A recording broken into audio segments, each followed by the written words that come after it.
pemerasan dan penerimaan lainnya di Kabupaten Tulungagung tahun anggaran 2025-2026.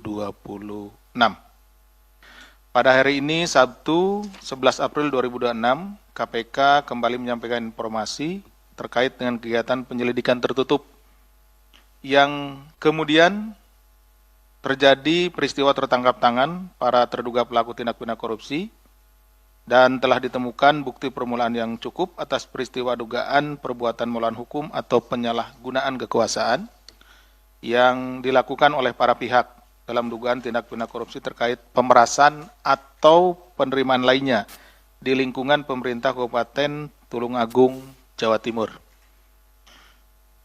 Kegiatan penyelidikan tertutup ini bermula dari laporan pengaduan masyarakat.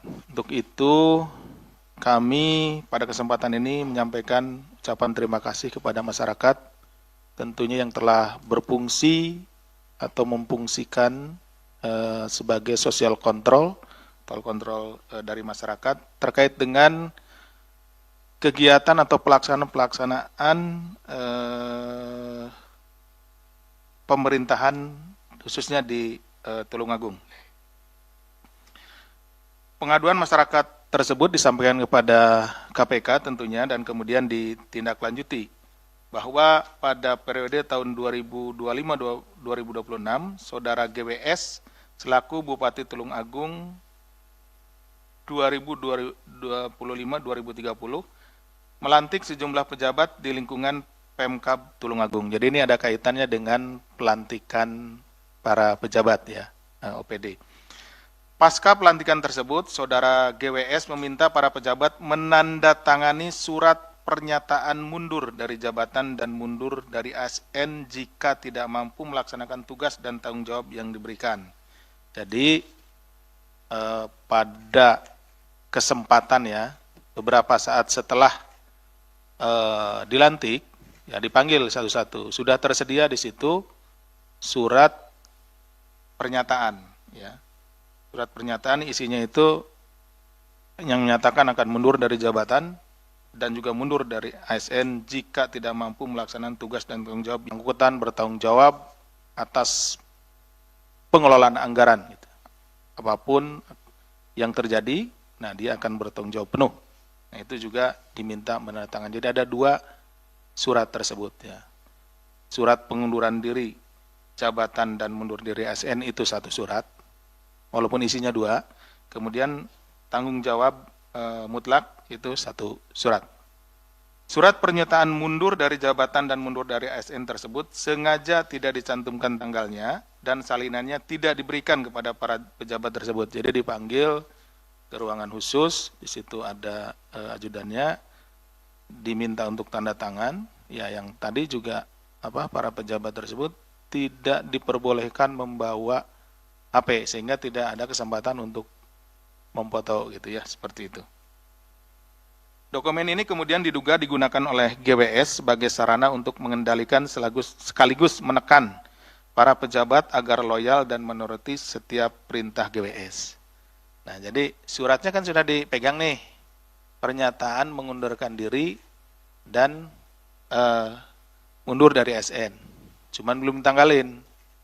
Ini kan mengunci berarti ya, mengunci para pejabat tersebut. Jadi kalau misalkan dirasa atau bupati merasa ya dalam ini, saudara GWS merasa kerjaannya nggak benar atau tidak loyal sama yang bersangkutan, tinggal dikasih tanggal sama dia sesuai dengan tanggal hari itu, sehingga sahlah bahwa orang tersebut mengundurkan diri dari jabatannya dan mundur diri dari ASN, seolah-olah kelihatannya orang tersebut atau pejabat tersebutlah yang mengundurkan diri baik dari jabatannya maupun dari ASN. Jadi sudah dipegang nih, gitu ya. Ini. Bagi yang tidak tegak lurus kepada bupati maka terancam dicopot dari jabatan atau bahkan mundur dari ASN. Nah kan tinggal ngasih tanggal saja seperti itu. Nah itu di situ letak pemaksaan dari bupati. Kemudian GWS meminta sejumlah uang kepada para kepala organisasi perangkat daerah atau OPD dan pejabat lainnya baik secara langsung maupun melalui perantara saudara YOG selaku ADC. Ya tadi, kalau tidak dikasih, udah ada surat kan, tinggal ngasih tanggal, nah seperti itu. Adapun total permintaan tersebut sekitar 5 miliar. Ini kan baru di Kepala OPD ini baru diangkat di sekitar Desember ya, tahun lalu. Jadi permintaannya sampai dengan bulan ini awal April ya, awal April ini 2026 itu udah sekitar 5 miliar. Ini dari permintaannya. Permintaan tersebut dilakukan GWS tidaknya kepada 16 OPD di lingkungan Pemkab Tulungagung dengan besaran yang bervariasi. Jadi sesuai dengan kebutuhan, ada yang 15 juta hingga 2 miliar ke masing-masing OPD tersebut ya. Adapun permintaan jatah juga dilakukan GWS dengan cara menambah atau menggeser anggaran di sejumlah OPD gitu ya. Jadi datang ke OPD, nanti saya tambah anggaran OPD ini misalkan 10. Nah, dia minta dari situ, dari 10 itu minta sekian persen, gitu, seperti itu. Atas penambahan anggaran tersebut, GWS meminta jatah hingga 50% dari nilai anggaran yang ditambahkan. Misalkan kalau tadi ditambahkan 100 juta, berarti dia minta 50 juta. Bahkan sebelum anggaran tersebut turun atau diberikan kepada OPD tersebut. Jadi sehingga OPD tersebut ya menjadi punya utang gitu ya. Nanti mau ditambah misalkan 100 juta, nah, dia udah langsung berarti punya utang 50 juta. GWS juga diduga turut mengatur proses pengadaan barang dan jasa dengan melakukan pengkondisian pemenang lelang serta menunjuk langsung rekanan tertentu pada sejumlah paket pekerjaan pada OPD. Selanjutnya dalam proses pengumpulan jatah, GWS memerintahkan YOG, tadi YOG itu adalah ajudan ya, memerintahkan YOG untuk terus menagih kepada para OPD. Bagi OPD yang belum memberikan uang sesuai jumlah yang diminta GWS, maka akan terus ditagih dan diperlakukan seperti halnya orang yang berhutang. Terus saja, YOG ini akan nagih sesuai dengan keperluan dari GWS. Dalam praktiknya, setiap kali terdapat permintaan dari GWS, YOG ini akan tadi. Nah, kalau YOG tidak bisa, nah dia biasanya nyuruh pengawal yang lain, yaitu saudara SUG selaku RSC atau ajudan bupati yang berperan mengupayakan pemenuhan permintaan tersebut dengan menghubungi atau menagih kepada kepala OPD saat GWS ada kebutuhan. Jadi setiap ada kebutuhan, ini kebutuhan pribadi nih, membeli apa, kemudian atau pergi kemana, perlu uang, GWS-nya nah, langsung si YOG itu nagih. Dia punya catatannya nih, di OPD ini punya utang berapa ke bupati, ke GWS, di ini terus gitu. Sehingga dia nagih sesuai dengan catatan yang dia miliki.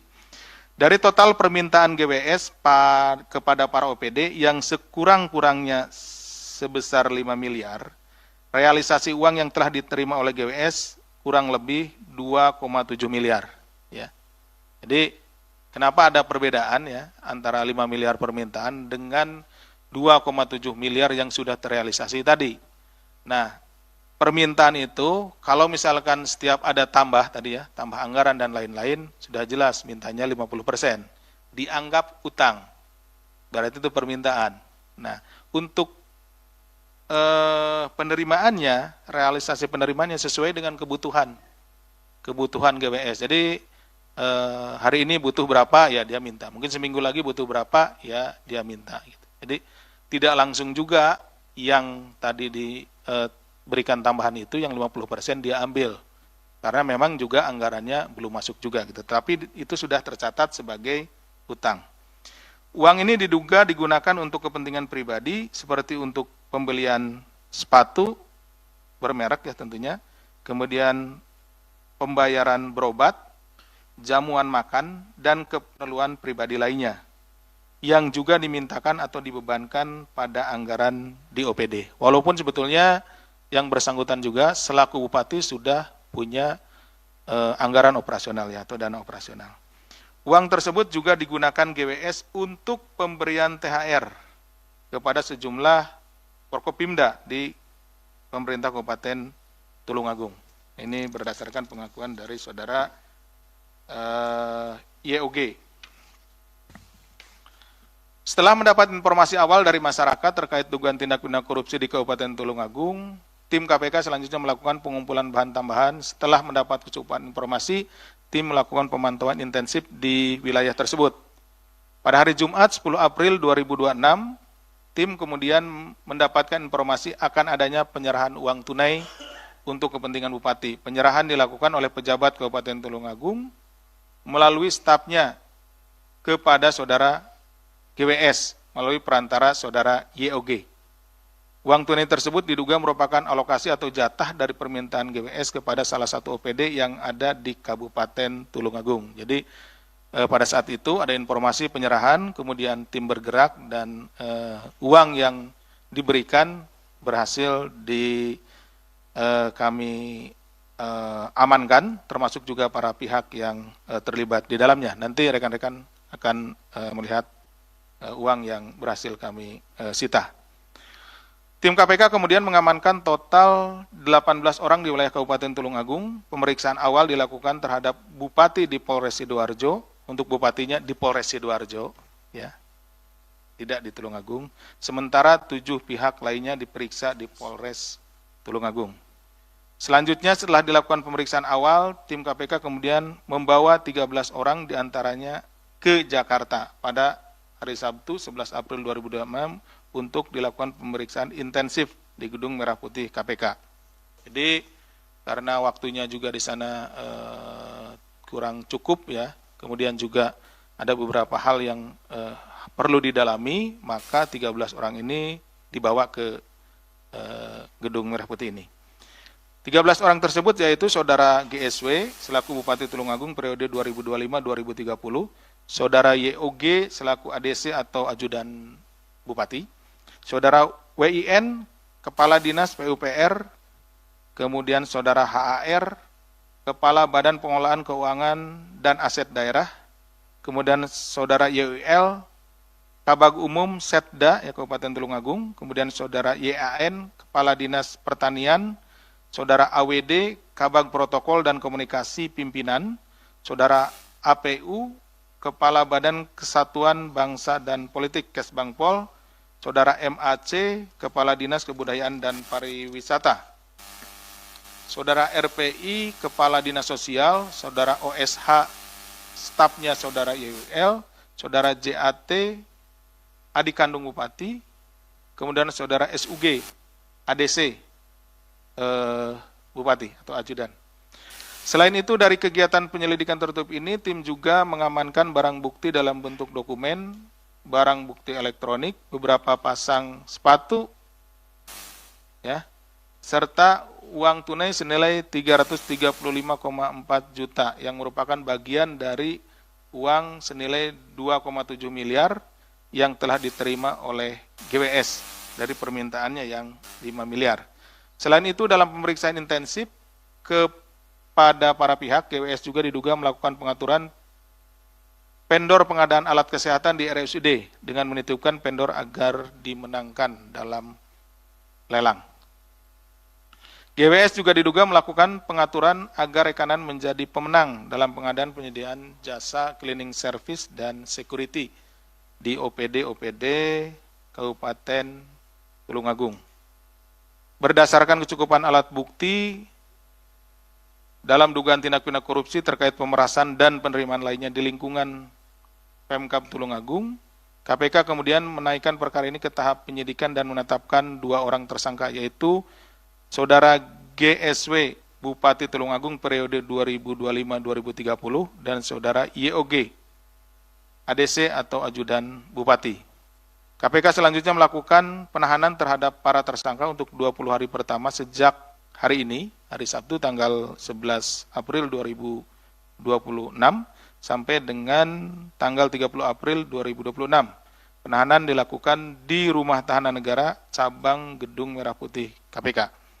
Atas perbuatan para tersangka disangkakan telah melakukan perbuatan tindak pidana korupsi sebagaimana dimaksud dalam pasal 12 huruf E kecil atau pasal 12 B besar Undang-Undang Nomor 31 Tahun 1999 tentang Pemberantasan Tindak Pidana Korupsi sebagaimana telah diubah dengan Undang-Undang Nomor 20 Tahun 2001 tentang Pemberantasan Tindak Pidana Korupsi junto pasal 20 huruf C Undang-Undang Nomor 1 Tahun 2023 tentang KUHP. Dalam kesempatan ini KPK turut menyampaikan apresiasi dan terima kasih kepada seluruh pihak yang telah mendukung serta berkontribusi dalam peristiwa tertangkap tangan di Kabupaten Tulungagung, yaitu khususnya kepada masyarakat Tulungagung yang telah menyampaikan informasi kepada kami dan telah menjadi kontrol sosial bagi pelaksanaan tugas-tugas pemerintahan Kabupaten Tulungagung. Kemudian tentunya juga Polres Tulungagung dan Polres Sidoarjo yang telah memfasilitasi pemeriksaan terhadap para terduga pelaku dan pihak-pihak lainnya. Dan yang paling utama adalah terima kasih kami kepada rekan-rekan jurnalis yang telah meliput penanganan perkara ini. Adapun hal-hal lain yang ingin kami sampaikan, yang pertama adalah peristiwa tertangkap tangan di Tulungagung ini merupakan kali kedua yang ditangani KPK. Jadi sebelumnya juga pernah ada di Tulungagung ya, berapa tahun yang lalu. Betul, 2018 sekitar itu ya. Sebelumnya peristiwa tertangkap tangan dugaan tindak pidana korupsi Tulungagung juga terjadi 2018 yang melibatkan sama bupatinya. Selain itu pada tahun 2026 Tulungagung juga tercatat sebagai kabupaten kedua di Jawa Timur yang terjaring tertangkap tangan oleh KPK selain dari Kabupaten Madiun sebelumnya ya. Sementara selama tahun 2026, KPK juga melakukan tangkap tangan para terduga pelaku dugaan tindak pidana korupsi pemerasan di Pemkab Cilacap, Pemkab Pati, hingga Pemkot Madiun. Oleh karena itu, dugaan tindak pidana korupsi yang masih terus berulang ini menjadi catatan penting untuk upaya pencegahan korupsi ke depannya, baik melalui instrumen Monitoring Controlling Surveillance for Prevention atau MCSV, maupun tindak lanjut atas hasil pengukuran survei penilaian integritas atau SPI KPK. Seperti diketahui, skor survei penilaian integritas SPI Kabupaten Tulungagung di tahun 2025 masih berada dalam kategori rentan, yaitu 72,32 poin, yang menempatkan mereka di urutan ke-35 dari 39 kabupaten kota di daerah Jawa Timur. Hal ini menunjukkan masih terdapat sejumlah resiko sistemik dan sudah seharusnya Pemkab Tulungagung memberi perhatian terhadap penilaian tersebut, khususnya dalam soal tata kelola yang perlu segera ditindaklanjuti dan dibenahi oleh seluruh jajaran. Semoga para pejabat di Tulungagung ya setelah ini bisa membenahi ya terkait dengan skor SPI dan lain-lain, dan informasi yang tentunya diberikan oleh Direktorat atau Kedeputian Pencegahan ya terkait dengan SPI. Dalam perkara Tulungagung ini, kami juga menemukan fakta bahwa untuk memenuhi permintaan Bupati, sebagian OPD bahkan sampai meminjam dana hingga menggunakan uang pribadi. Ya, tindak pidana ini bukan tidak mungkin akan membuka modus baru seperti pengaturan proyek dan gratifikasi untuk mengumpulkan uang yang dibutuhkan oleh para pejabat OPD untuk disetorkan kepada para bupati. Jadi ini ada efek bola saljunya gitu ya. Kenapa? Jadi ketika diminta sesuatu oleh dalam hal ini oknum ya GWS ini, tentunya juga kan para kepala OPD ini akan berusaha untuk mencari gitu ya. Ya tadi sementara tidak ada, belum ada ya kita khawatirnya juga nanti ngambilnya ya dari proyek dan dari lain-lain gitu ya, seperti itu, sehingga yang dirugikan adalah masyarakat. Kenapa? Karena tentu uang atau dana yang seharusnya digunakan untuk membangun ya infrastruktur akhirnya diambil sebagian dan infrastrukturnya atau kualitasnya menjadi menurun, dan yang menjadi yang rugi ya itu masyarakat. Tentunya infrastrukturnya kualitasnya tidak bagus hingga mudah rusak dan tidak bisa mendukung masyarakat. Sebagai penyelenggara negara, Bupati sudah mendapatkan hak keuangan yang sah melalui gaji maupun dana operasional khusus, sehingga membebankan kebutuhan pribadi di luar kedinasan kepada para perangkat daerah ataupun pada anggaran dinas adalah tindakan yang melanggar hukum. Selain itu, KPK juga menghimbau agar para penyelenggara negara tidak melakukan penyalahgunaan wewenang, termasuk dengan menjadikan surat pernyataan sebagaimana dalam perkara ini sebagai alat untuk mengancam. Karena tadi dengan surat pernyataan tersebut yang sudah ditandatangani, ya, yang atau terpaksa ditandatangani karena atas permintaan dari Bupati oleh Kepala OPD, akhirnya menjadi jebakan bagi Kepala OPD itu sendiri, gitu ya. Karena apabila yang bersangkutan tidak mengikuti atau tidak patuh terhadap permintaan dari oknum Bupati ini, maka dia dengan mudah akan dengan surat tersebut tinggal ngasih tanggal aja. Kasih tanggal, sudah sah bahwa yang bersangkutan mengundurkan diri dari jabatan tersebut dan bahkan dari ASN. Dalam perkara ini juga terungkap bahwa anggaran pendapatan dan belanja daerah semestinya dialokasikan untuk kepentingan masyarakat, bukan untuk kehidupan pribadi atau kelompok tertentu, termasuk praktik pemberian THR kepada Forkopimda, terlebih di tengah kebijakan efisiensi anggaran. Ya. Padahal pada saat penanganan perkara di Kabupaten Cilacap, kita sudah menyampaikan, sudah mewanti-wanti kepada seluruh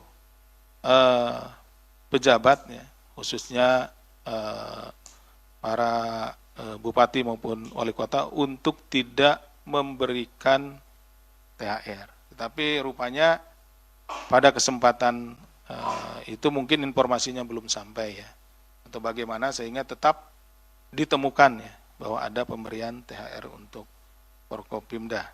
Padahal apalagi saat ini sedang dilakukan efisiensi, ya harusnya hal-hal yang demikian ya tidak dilakukan dan lebih fokus untuk mengalokasikan anggaran untuk kepentingan masyarakat. Pemerintah daerah dan Forkopimda harusnya punya komitmen yang sama untuk saling bekerja sama dan mendukung program-program yang bertujuan untuk memajukan masyarakat daerah dengan penuh integritas tanpa melakukan pemberian-pemberian yang melanggar ketentuan hukum dan norma. KPK juga turut mengingatkan seluruh kepala daerah dan OPD untuk memiliki komitmen yang sama dalam upaya pencegahan serta pemberantasan korupsi pada tiap-tiap individu. Demikian halnya seluruh aparatur dan perangkat di daerah seharusnya bisa menolak perintah kepala daerah yang melanggar hukum. Hal ini sekaligus untuk mendukung terwujudnya prinsip good governance di daerah dengan penuh integritas. Kelanjutan dari penanganan perkara ini tentunya juga Kedeputian Pencegahan, kemudian Korsub dan Dikpermas juga akan melakukan kegiatan-kegiatan berupa pencegahan seperti tadi, karena juga nilai MCP-nya, kemudian nilai-nilai yang lainnya itu akan dibenahi. Jadi nanti ke depannya tentunya komunikasi dan koordinasi antara para pejabat dengan Kedeputian Pencegahan, Korsub maupun Dikpermas bisa terjalin dengan baik. Selanjutnya, jika masyarakat menemukan adanya kepala daerah dan atau penyelenggara negara lainnya yang melakukan dugaan tindak pidana korupsi, dapat melaporkan melalui saluran layanan pengaduan resmi di KPK, yaitu call center 198 atau email pengaduan@kpk.go.id serta website. Nanti bisa dilihat websitenya, ya. Demikian yang bisa kami sampaikan. Terima kasih atas perhatiannya. Saya kembalikan kepada Mas Jubir. Assalamualaikum warahmatullahi wabarakatuh. Waalaikumsalam. Terima kasih Pak Deputi yang telah menjelaskan secara lengkap dan utuh terkait dengan peristiwa tertangkap tangan di wilayah Kabupaten Tulungagung, di mana KPK kemudian menetapkan 2 orang sebagai tersangka, yaitu Saudara GSW selaku Bupati Tulungagung periode 2025-2030, dan juga Saudara YOG yang merupakan ADC atau Ajudan Bupati.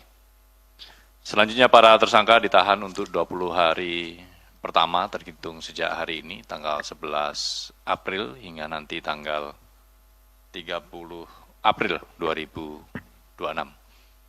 Baik teman-teman jurnalis, sebelum kita menampilkan secara langsung barang bukti yang diamankan dalam kegiatan penyelidikan tertutup ini, kami ingin menunjukkan barang bukti saat diamankan di lokasi. Jadi sebagaimana tadi sudah dijelaskan oleh Pak Deputi terkait dengan kronologi peristiwa tertangkap tangan, bahwa tim mendapatkan informasi adanya rencana penyerahan uang dari salah satu dinas pada Bupati. Di-trigger adanya kebutuhan dari Bupati sehingga disiapkan sejumlah uang, dan penyerahan uang dilakukan melalui perantara, baik perantara pemberi maupun perantara penerima dari pihak Bupati. Dalam hal ini adalah saudara YOG, di mana penyerahan dilakukan di Pendopo.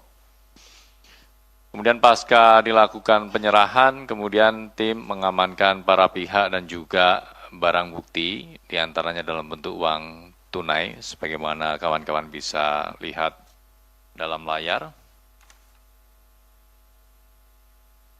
Sehingga uang tunai yang diamankan dalam peristiwa tertangkap tangan ini total sejumlah 335 juta rupiah.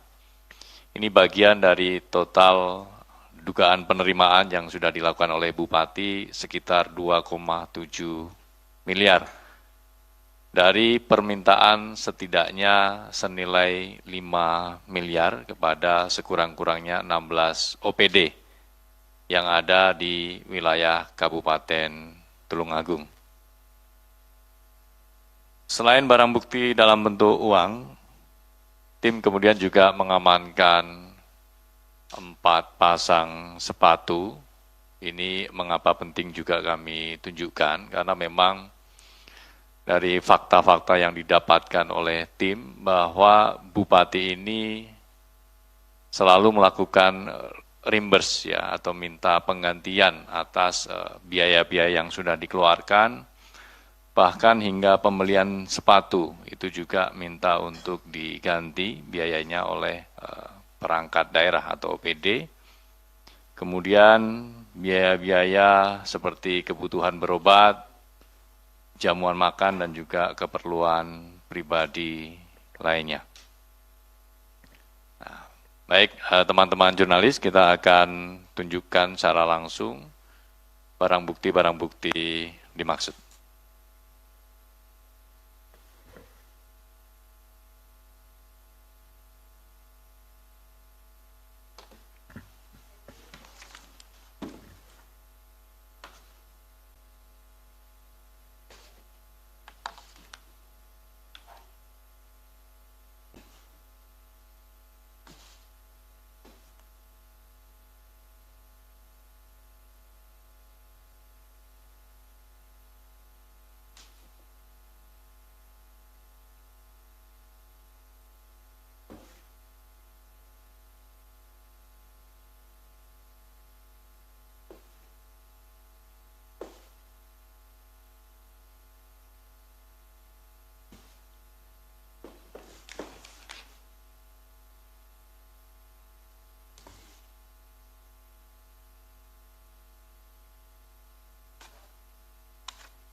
Jadi dalam kesempatan ini kami menunjukkan uang tunai senilai 335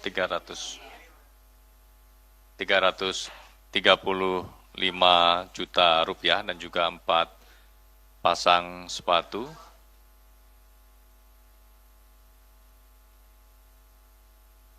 Di mana 4 pasang sepatu ini informasinya nilainya mencapai 129 juta rupiah.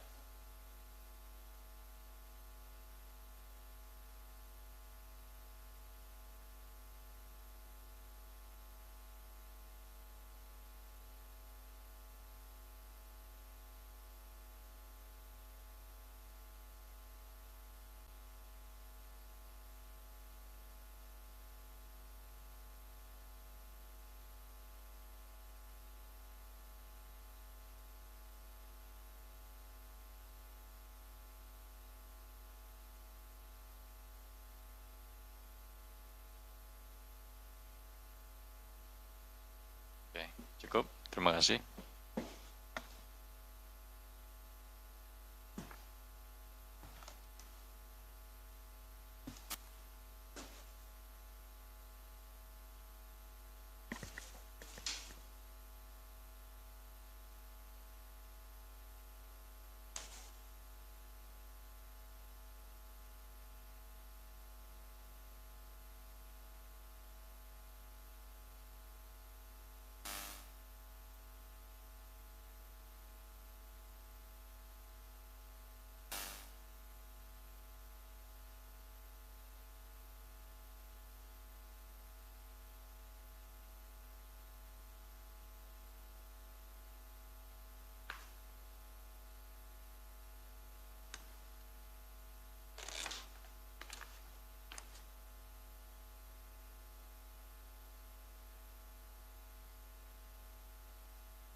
Baik, terima kasih teman-teman. Kita akan melanjutkan sesi berikutnya untuk tanya jawab.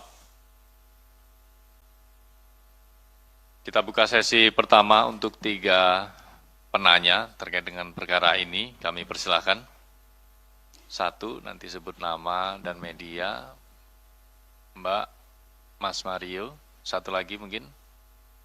Biar ganjil 3, Mbak Satsya dari VOI. Silakan. Pertama. Ya, selamat malam Mas. Saya Wasti dari 20 Detik. Mau bertanya, tadi kan ada semacam ancaman yang disampaikan lewat surat yang harus ditandatangani sama ASN ataupun pejabat setelah mereka dilantik. Sampai saat ini apakah sudah ada pejabat atau ASN yang mengundurkan diri atau yang terkena ancaman tersebut gitu Mas dari si Bupati Tulung Agung ini gitu sih. Terima kasih. Terima kasih. Wasti, pertanyaannya pas 20 detik. Mas Mario. Ya, izin, saya cuma mau nanya soal pertama, apakah KPK sudah mendalami perihal kemudian pasca dilantik itu Bupati melakukan semacam penyanderaan dalam artian mematok harga itu. Dilatari belakang apa sehingga dia melakukan itu? Itu dulu pertama. Sehingga dia mendesak dengan membuat modus-modus dengan cara nggak bisa memenuhi kebutuhan, tidak loyal, lu mundur atau dipecat. Itu dulu, latar belakang itu apa. Terus kemudian disinggung tadi persoalan disebut adik bupati. Ini kok nggak disebut perannya, kok hanya disebut bupati. Ini anggota DPRD loh, kok nggak ada kaitannya gitu. Ikut meres juga kah? Atau apa misalkan? Disebutkan dong perannya dalam konstruksi ini. Atau memang pas ikut lagi ngobrol ke bawah gitu, kalau TKT kan nggak mungkin juga. Ini adik bupati punya perannya, punya jabatan sebagai anggota DPRD. Ini mungkin kan jelas ada kaitannya, dan dalam bahasan tadi tidak, dalam konstruksi perkara tidak disebutkan apa-apa perannya, entah dia cuma ngipas-ngipasin bupati pas diperiksa atau apa, kan ada gitu loh. Nah kemudian berlanjut soal tadi latar belakang segala macam, justru di masyarakat Tulungagung itu sempat terlintas atau merasakan adanya banyaknya markus-markus terkait proyek gitu di masyarakat. Salah satu yang meresahkan itu adanya sosok yang bernama, sebentar,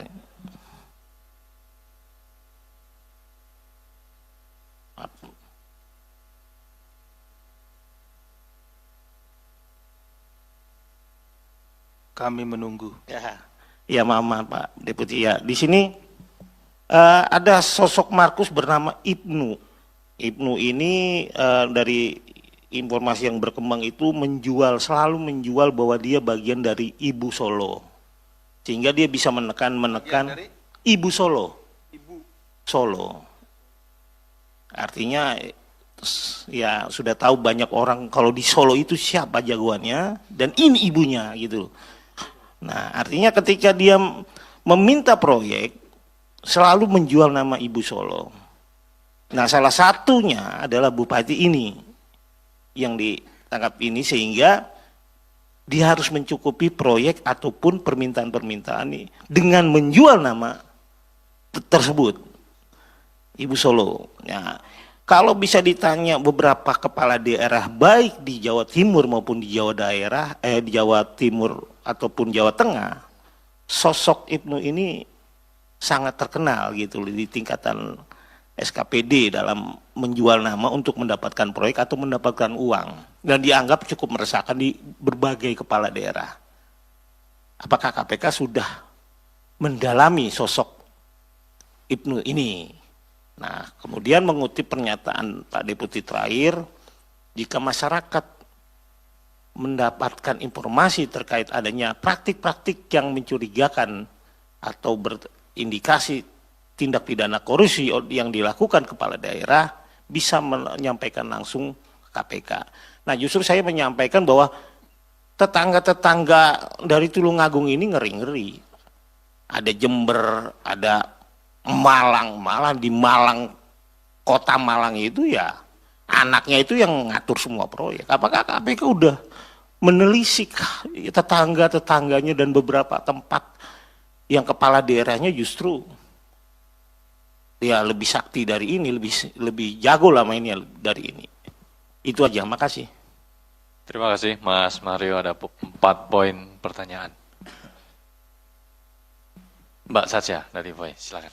Malam Pak Sep, Mas Budi mau tanya soal perannya Yoga sih Pak, jadi tersangka. Ini kan dia terkesannya hanya menerima arahan gitu untuk nagih hutang dan lain-lain. Kenapa dia juga jadi tersangka gitu? Padahal otaknya si GSW ini. Nah, terus pertanyaan yang kedua sebenarnya soal si Jatmiko itu juga sih Mas. Jatmiko adiknya Bupati GSW ini yang juga ikut kena OTT gitu. Kan orang nggak mungkin gitu kena OTT kalau nggak ada apa-apa gitu atau nggak tahu apa-apa gitu. Ini kenapa perannya nggak ada sama sekali gitu? Apakah sebenarnya mau masuk ke legislator tapi buktinya nggak cukup apa gimana nih Pak? Itu aja, kasih. Baik, terima kasih Mbak Satya, ada 2 poin. Tadi Mbak Wasti terkait dengan surat ancaman ya, apakah sudah ada pejabat atau PNS yang mundur akibat dari surat ancaman itu. Kemudian Mas Mario berkaitan dengan latar belakang permintaan uang dilakukan oleh Bupati. peran dari saudara JAT selaku adik bupati, ini sama dengan pertanyaan Mbak Satya poin kedua. Kemudian terkait dengan adanya dugaan Markus di lingkungan Tulungagung dan juga bagaimana kondisi-kondisi di sekitar Tulungagung untuk kabupaten kota lainnya. Dan Mbak Satya tambahan satu yang beda terkait dengan peran YOG selaku ADC dari Bupati sehingga ditetapkan sebagai tersangka dalam perkara ini. Monggo Pak Deputi. Baik, Mas Jubir, terima kasih banyak. Terima kasih banyak. Ada Mbak Wasti, Mas Mario, dan Mbak Tasya. Sudah hampir tengah malam. Mbak Wasti, terkait dengan ancaman surat itu, apakah sudah ada yang mengundurkan diri gitu ya, seperti itu. Jadi, para pejabat ini, ya, kepala OPD ini dilantik di akhir Desember. Jadi sampai saat ini baru sekitar 4 bulanan ya. 4 bulanan kurang lebih. Nah, sejauh ini mereka baru sampai pada tahap sangat resah gitu ya. Sangat resah dengan apa yang disampaikan atau apa praktek yang dilakukan oleh saudara GWS ini. Jadi mereka tidak bisa apa-apa pada akhirnya karena terkunci oleh surat tersebut gitu ya. Mau menolak berarti nah di hari itu juga dia bisa diberhentikan atau mundur ya. Jadi kalau itu diterbitkan atau itu diperlihatkan surat itu kepada masyarakat atau kepada halayak seolah-olah dia sendiri yang mengundurkan diri sebagai kepala OPD itu, pejabat, dan juga sebagai ASN. Ini nggak tanggung-tanggung nih, bukan hanya kepala OPD saja, tapi mengundurkan diri sebagai ASN juga, gitu. Seperti itu. Jadi ancamannya ini sebetulnya yang digunakan untuk mengikat ini sangat berat, seperti itu ya. Mereka udah sampai pada titik resah karena juga tadi ini nyambung mungkin dengan yang Mbak Tasya tanyakan, YOG ini ya terus-terus hampir mungkin bahkan hampir setiap seminggu 2 kali 3 kali gitu ya, itu nagihin ke kepala OPD ini gitu ya. Kenapa? Karena YOG ini sebagai ajudan dialah sebetulnya yang aktif yang mewujudkan setiap keinginan dari GWS. Jadi peristiwa ini tanpa ada peran dari YOG ini, nah perilaku atau tindak pidana dari GWS ini tidak bisa terwujud gitu ya. Karena dia yang mulai sejak awal manggilin kepala OPD ini untuk tanda tangan di surat ya, sampai dengan dia mencatat setiap bagian yang dianggap menjadi hutang, bagian uang gitu. Jadi setiap Pak Bupati atau oknum bupati ini menyampaikan, nanti akan ada tambahan misalkan di PUPR 2 miliar. Nah, berarti 1 miliarnya itu sudah dicatat sebagai hutang dari kepala dinas PUPR itu terhadap GWS. Seperti itu. Jadi dia tulis di situ. Ya. Ya, pemungut juga gitu. Pemungut, pengumpul. Nah, jadi setiap ada nanti permintaan untuk keperluan, nah YOG ini sudah siap uangnya gitu. Jadi tinggal didistribusikan. Nah, gitu ya, Mbak Wasti. Kemudian ini mungkin sedikit tambahan sebelum ke Mas Mario. Jadi ini adalah kalau di kami ya sejauh ini temuan baru gitu ya. Temuan baru seperti ini ada diikat dengan surat tersebut. Jadi kami juga menjadi waspada nih, jangan sampai pola ini ditiru gitu kan. Diikat dalam bentuk surat pernyataan, nah tinggal ngasih tanggal saja kan, gitu. Kapan kamu balelo misalnya itu kan, ya udah ditanggalilah di tanggal itu. Berlakulah surat itu, surat pernyataan tersebut gitu kan, seperti ini. Ini sangat mengerikan gitu ya. Baik Mas Mario, apakah KPK sudah mendalami latar belakangnya apa terkait dengan pembentukan atau pembuatan surat itu kan gitu ya, Mas Mario ya? Iya, iya, iya, iya. Pertama, yang bersangkutan itu kan tentu karena bukan kali itu saja menjabat sebagai bupati ya. Sebelumnya kalau tidak salah sempat jadi ya, wakil bupati kan ya, wakil bupati seperti itu. Nah, yang kedua tadi berdasarkan keterangan yang kami himpun dari saksi-saksi bahwa bagaimana cara untuk mengendalikan gitu ya, cara untuk mengikat orang-orangnya ini supaya patuh atas permintaan yang bersangkutan.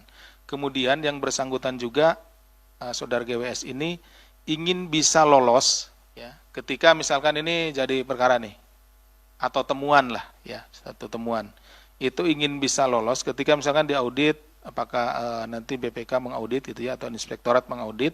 Nah, misalkan loh kok ini ada sejumlah uang yang diambil dari misalkan pekerjaan yang ada di PUPR tadi. Itu sudah dipersiapkan dengan adanya surat pertanggungjawaban mutlak. Ya. Jadi apapun anggaran ya yang terjadi di misalkan di PUPR itu, nah si kepala dinasnya itu bertanggung jawab mutlak.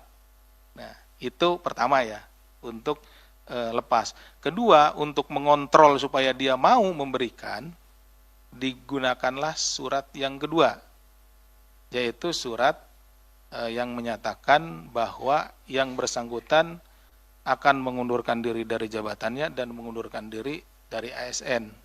Jadi ketika dia diminta misalkan tidak mau, keluarlah surat tersebut dikeluarkan gitu. Itu surat itu udah berbentuk ancaman nyata gitu ya kepada ASN. Begitu Mas Mario. Kemudian saudara J ya.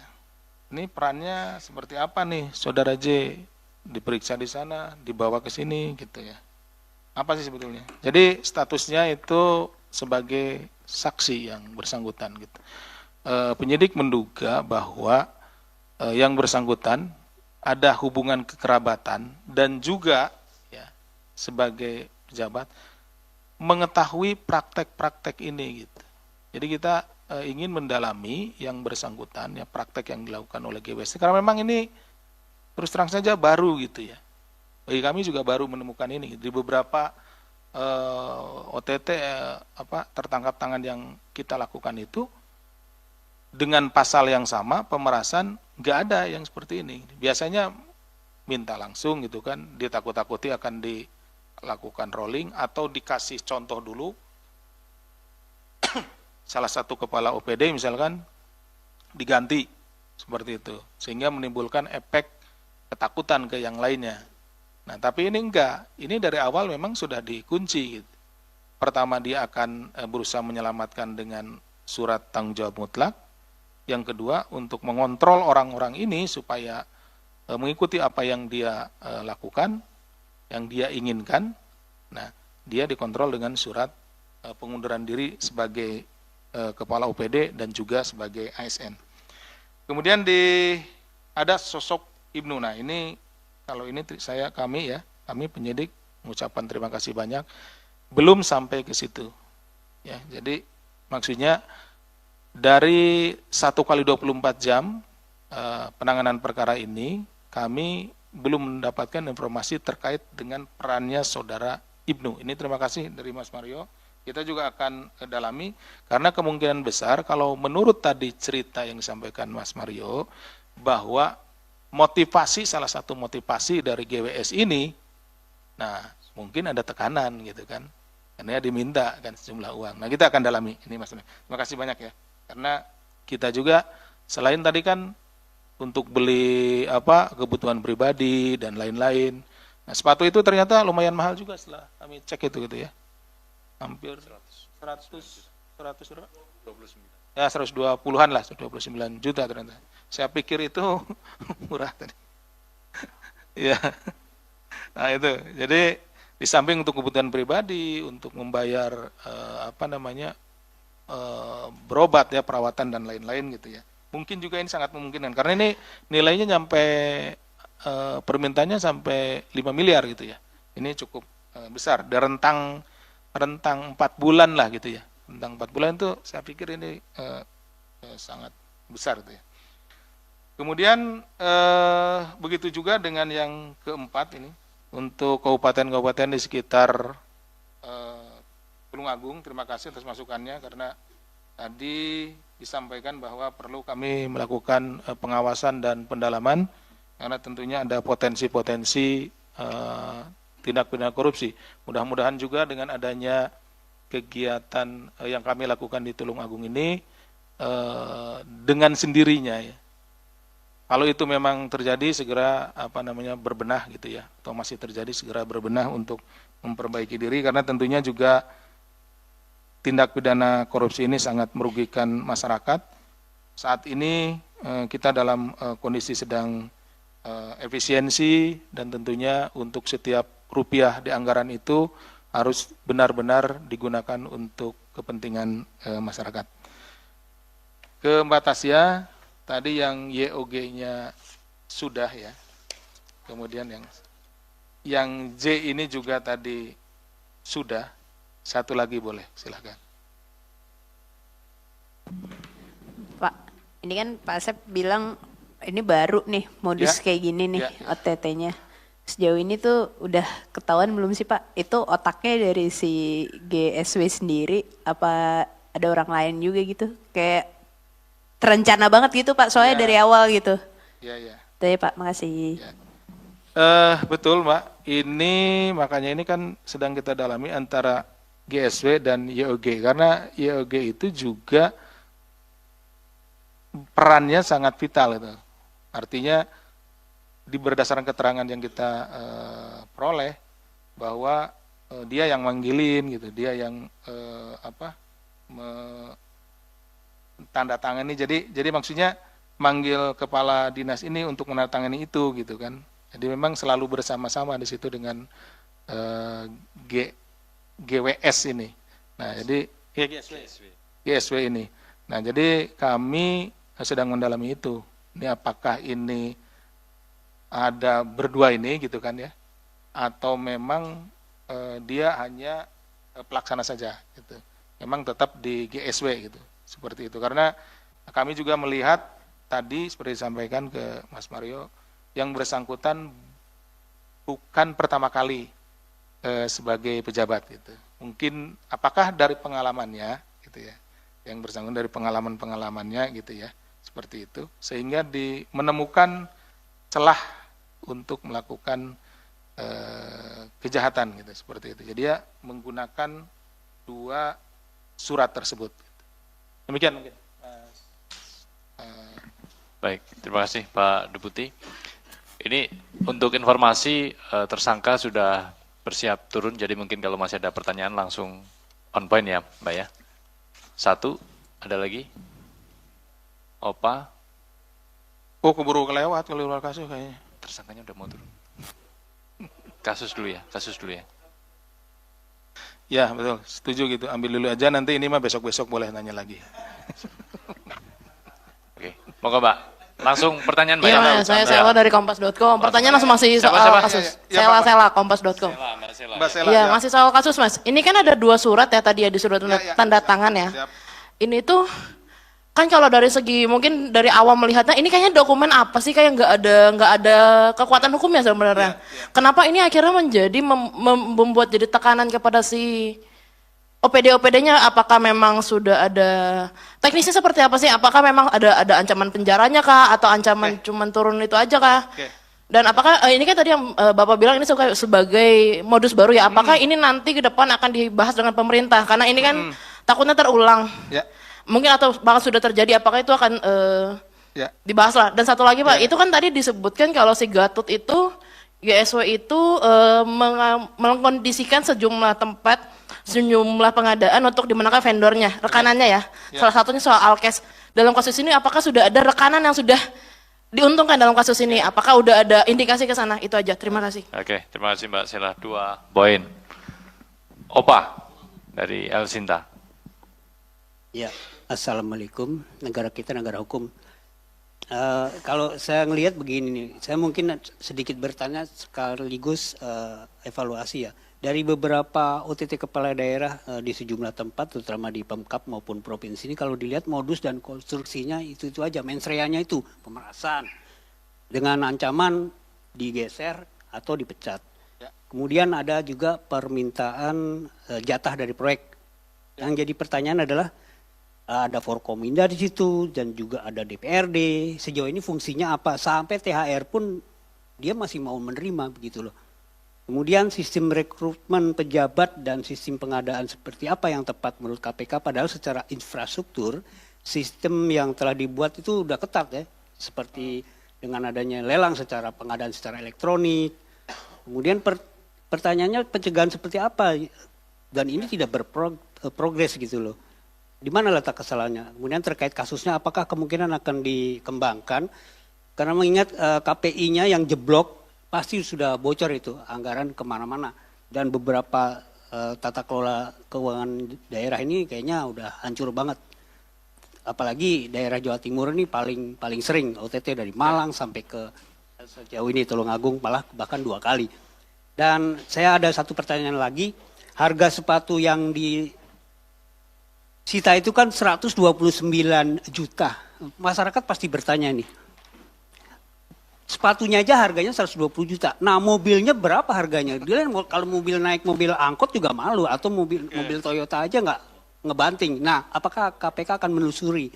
Ini pasti ada TPP, mengingat kasus ini udah masif lah kalau secara itunya. Udah, demikian, terima kasih. Wassalamualaikum warahmatullahi wabarakatuh. Assalamualaikum warahmatullahi wabarakatuh. Waalaikumsalam, karena sudah malam. Enggak, maksudnya kalau mau Tetap ngambil, di sini, Bapak, tetap di sini. kalau mau nyari gambarnya dulu silakan. Belum ya? Karena Siap-siap ya, saya. kalau enggak ada orang saya langsung keluar maksudnya gitu. Mbak Sela? Mbak Sela ikut keluar ya? Mbak Sela, ada masalahnya. Keluar. Mungkin Opa dulu, Pak. Opa dulu ya. Oke. Baik, Opa dulu karena Opa ada di sini. Ini terkait dengan ya dari tangkap tangannya berkali-kali, ya itu saja, maksudnya ya mereka kok nggak ada kapok-kapoknya gitu ya, mereka tidak ada perbaikan dan lain-lain. Kenapa ini, apa sih fungsinya Forkopimda dan lain-lain.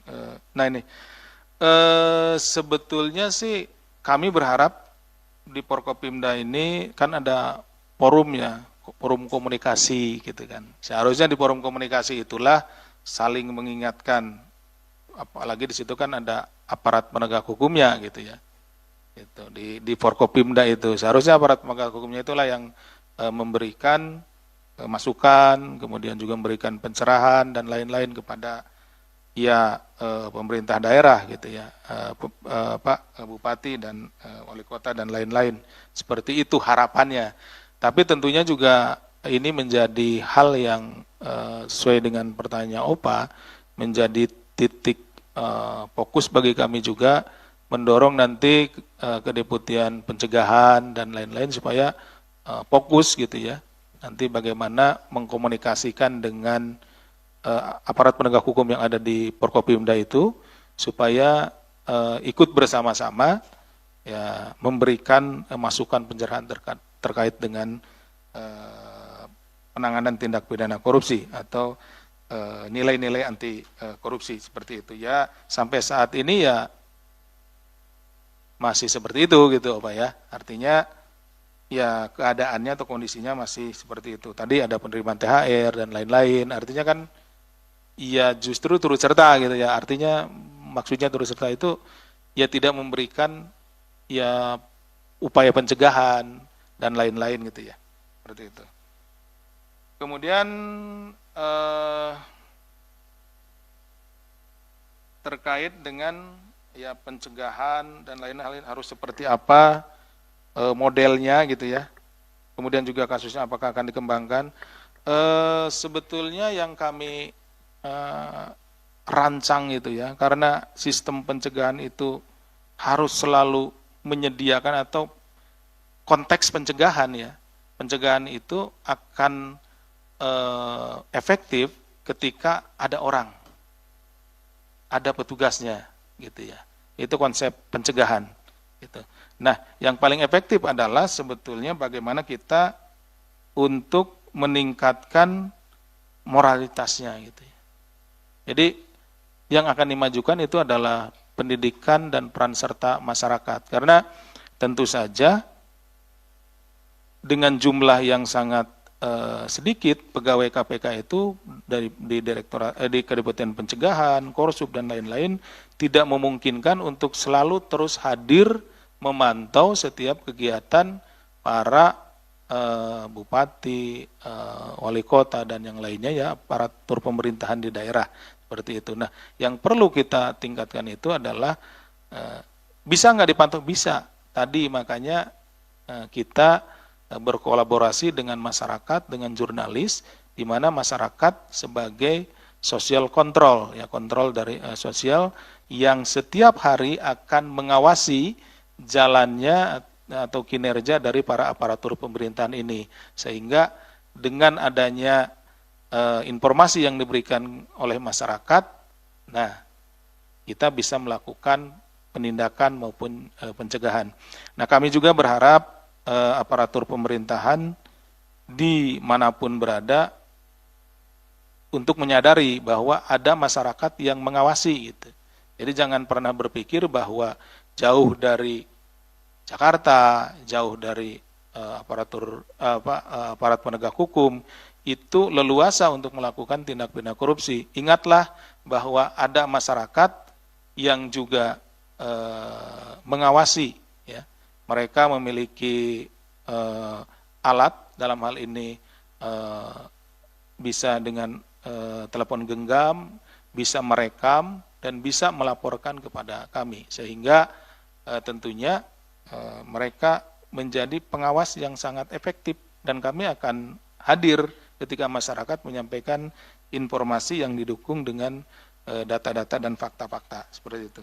Kemudian apakah akan didalami? Tentu kami juga akan mengembangkan dan mendalami ini karena kami menganggap ini adalah pintu masuk ya untuk mendalami tadi ya mungkin ke Mbak Sela juga bahwa ya ada perkara-perkara lain, ada pengadaan-pengadaan lain gitu ya yang perlu kita dalami. Siapa yang sudah jadi pemenang dan lainnya. Ini kan baru informasi awal yang masuk nih. Nah, informasi awal bahwa yang bersangkutan juga ya ikut pengadaan ini, ikut mengatur di proyek-proyek ini. Nah, ini informasi awal inilah yang nanti kita akan tindak lanjuti gitu ya, Mbak Sela. Kemudian terkait ke Mbak Sela, kalau Abah ya kira-kira seperti ini. Oh ya, satu lagi untuk yang Abah ini. Harga sepatu ya tentu. Nah, kami juga dalam rangka tadi kan ada pasal 12B besar ya, gratifikasi. Nah, itu akan ada kaitannya dengan penerimaan-penerimaan lain. Dan itu juga akan berkorelasi dengan nanti kita cek LHKPN-nya dan lain-lain ya. Tentu apakah semuanya dilaporkan atau tidak, termasuk juga kendaraannya, properti yang lainnya gitu ya. Kita akan lakukan pengecekan. Kemudian Mas Sela ada surat nih, kenapa sih sebegitu menakutkan kan gitu ya surat tersebut. Jadi tadi mungkin tidak diperlihatkan. Surat pernyataan itu sudah ada materainya. Sudah ada materainya ya, jadi ditandatangani di atas materai. Jadi itu benar-benar bisa digunakan ketika memang tinggal ditanggali saja gitu. Jadi tinggal itu diterbitkan lah gitu ya, diterbitkan, disampaikan ke umum. Ini misalkan dia nggak benar langsung aja hari ini misalkan tanggal 11, tinggal ditanggalnya 11 April 2026, tinggal dipublish bahwa saudara A sudah mengundurkan diri sebagai kepala dinas PU gitu, dan dia juga mengundurkan diri sebagai ASN. Mana buktinya? Ini suratnya. Nah, itu benar-benar mengikat seperti itu. Kemudian akan seperti apa kami dengan pemerintah? Tentu ini hal yang baru, ya kita akan komunikasikan. Nanti kita komunikasi dengan Kedeputian Pencegahan supaya ini tidak terjadi lagi gitu. Modus ini tidak digunakan kembali. Nanti tentu kita akan bekerja sama dengan Kementerian Dalam Negeri dan lain-lain untuk sosialisasi dan yang lainnya, inspektoratnya di Kementerian Dalam Negeri seperti itu. Kemudian terkait Alkes tadi sudah kami sampaikan, ini pintu masuk, artinya kita akan perdalam untuk hal itu. Demikian mungkin Mas Budi bisa disampaikan. Baik, terima kasih Pak Deputi. Mungkin tadi menambahkan, Opa menyebut soal harga sepatu ya, Opa ya. Jadi ini juga menyambung, ada pertanyaan yang masuk lewat media sosial KPK terkait menanyakan ukuran sepatu. Jadi nanti masyarakat bisa tunggu saja begitu ya Pak Deputi, kalau perkara ini sudah inkrah, yang disita ini dirampas untuk negara nanti dilelang. Jadi masyarakat juga bisa memiliki dengan mengikuti lelang tersebut.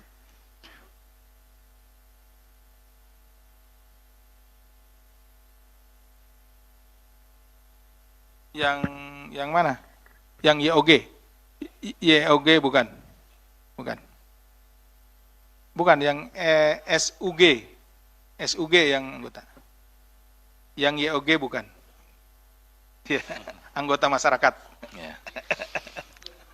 Baik, sepertinya sudah lengkap semuanya disampaikan dan dijelaskan oleh Pak Deputi. Terima kasih kawan-kawan jurnalis yang telah mengikuti rangkaian kegiatan penyelidikan tertutup yang dilakukan oleh KPK di wilayah Tulungagung, Jawa Timur hingga Sabtu malam menjelang hari Minggu. Sekali lagi terima kasih atas seluruh dukungan masyarakat dalam setiap kegiatan-kegiatan ataupun upaya-upaya pemberantasan korupsi yang KPK lakukan. Kami tutup untuk kegiatan konferensi pers pada kesempatan kali ini. Wabillahi taufik wal hidayah. Wassalamualaikum warahmatullahi wabarakatuh. Waalaikumsalam warahmatullahi wabarakatuh. Selamat hari